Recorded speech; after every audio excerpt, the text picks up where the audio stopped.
Sir, I demand in this August House to make paternity leave a legal right in India. नमस्कार मंडळी, आत्ताच तुम्ही राघव चड्डा यांचं विधान ऐकलं. पॅटर्निटी लीव्ह हा कायदेशीर हक्क असावा हा मुद्दा सध्या जास्तच चर्चेत आहे. साध्या भाषेत सांगायचं झालं तर पॅटर्निटी लीव्ह म्हणजे बाळाच्या जन्मानंतर वडिलांना मिळणारी रजा.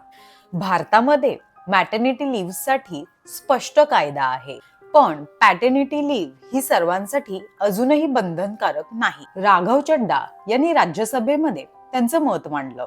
वडिलांची सुद्धा बाळाच्या संगोपनामध्ये महत्वाची भूमिका असते आणि हा हक्क त्यांना कायदेशीर मिळायला हवा. यामुळे वडील आणि बाळामध्ये छान नातं तयार होईल आणि आईवरचा थोडा ताण सुद्धा कमी होईल.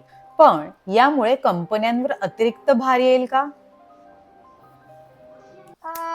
तुमचं मत मला तुम्ही कमेंटमध्ये नक्की सांगा.